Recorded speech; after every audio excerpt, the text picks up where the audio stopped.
Le dragon de Cracovie. Une histoire de Albena Ivanovitch-Ler, illustration de Gwen Keraval. Au bord de la rivière Wisła, en Pologne, sur le flanc d'une haute montagne, s'ouvre une grotte profonde et obscure. On dit qu'autrefois, cette grotte était habitée par le plus fort et le plus terrible des dragons.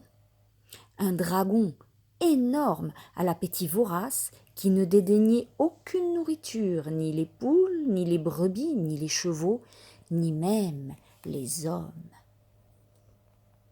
Le jour, l'horrible bête semait la terreur dans les champs et dans les rues. La nuit, ses ronflements faisaient trembler la montagne et empêchaient de dormir les habitants du voisinage. Tous, hommes et animaux, vivaient dans la crainte et l'effroi. La tristesse et le malheur avaient envahi les cœurs. Les habitants qui n'en pouvaient plus allèrent trouver leur roi. « Ce dragon nous terrorise !» se plaignirent les paysans. « Nous n'osons plus aller travailler dans nos champs. »« Nos troupeaux sont massacrés !» reprirent les bergers. « Nos chiens sont impuissants devant ce monstre, il faut absolument le tuer. »« Nous ne pouvons pas laisser nos enfants jouer dehors !» se lamentèrent les mères. « Ils n'arrêtent pas de pleurer. Aidez-nous !» Le roi les écouta tous attentivement, hocha la tête, puis annonça solennellement. « Le temps est venu d'aller combattre le dragon. Je promets une splendide récompense à celui qui réussira à débarrasser le pays de ce cracheur de feu. » Un noble chevalier s'avança et se déclara prêt à combattre la bête. Il revêtit son armure la plus solide, puis sa lance la plus longue, et enfourcha son cheval le plus rapide. Il n'était même pas arrivé au sommet de la montagne que le dragon souffla un jet de flamme sur le courageux jeune homme qui roula au fond d'un gouffre. Tour à tour, les hommes les plus valeureux du royaume affrontèrent en vain la bête horrible. Aucune arme ne réussit à atteindre le dragon. Les flèches glissaient sur sa peau, les épées se tordaient, les lances se cassaient comme des allumettes entre ses dents. Beaucoup de guerriers perdirent la vie.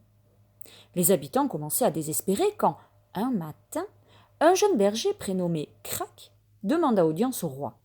Les courtisans stupéfaits virent s'avancer vers le trône un jeune garçon pauvrement vêtu. Lorsque Crac expliqua au roi qu'il voulait combattre le dragon, tous éclatèrent de rire. « Comment ose-t-il prétendre réussir là où tant d'hommes courageux ont échoué ? Où sont ses armes, son casque, où est son cheval ? » « Sire, dit le jeune berger sans se démonter, faites-moi confiance, vous ne le regretterez pas. »« Laissons-lui tenter sa chance, décida le roi. S'il parvient à nous débarrasser du dragon, je lui donnerai la main de la princesse, ma fille. » Le jeune Crac s'inclina profondément devant le roi et sortit. De retour chez lui, Crac prit des braises chaudes dans l'âtre et la peau d'un mouton qui venait de mourir, puis il se dirigea vers la montagne. Arrivé devant la grotte du dragon, il sortit la peau de mouton de son sac et y fourra les braises encore fumantes. Vite, il déposa le mouton à l'entrée et alla se cacher derrière un rocher. Le dragon ne tarda pas à se réveiller. Tenaillé par une énorme faim, il sortit de sa grotte avec un terrible grognement. Dès qu'il vit le mouton, il se jeta sur lui et l'avala d'une bouchée. Mais aussitôt, une terrible douleur lui brûla le ventre. Hurlant, soufflant et crachant, le dragon se précipita vers la rivière, ouvrant grand sa gueule. L'horrible bête but sans s'arrêter pendant des heures dans l'espoir d'éteindre l'incendie qui lui dévorait les entrailles. Toute l'eau que le dragon avait engloutie, chauffée par les braises ardentes, se mit à bouillir. La vapeur lui dilata le ventre qui, avec un énorme « bang !», éclata comme un ballon. Alors le jeune Crac sortit de sa cachette et appela les habitants de la ville. Hommes, femmes et enfants acclamèrent le jeune berger, l'aidèrent à tirer la dépouille du dragon hors de l'eau et dansèrent autour une joyeuse farandole. Le roi vint féliciter Crac pour son intelligence et son courage, et comme promis, lui accorda la main de sa fille. C'est ainsi que Crac, le jeune berger, débarrassa le pays du dragon et épousa la fille du roi.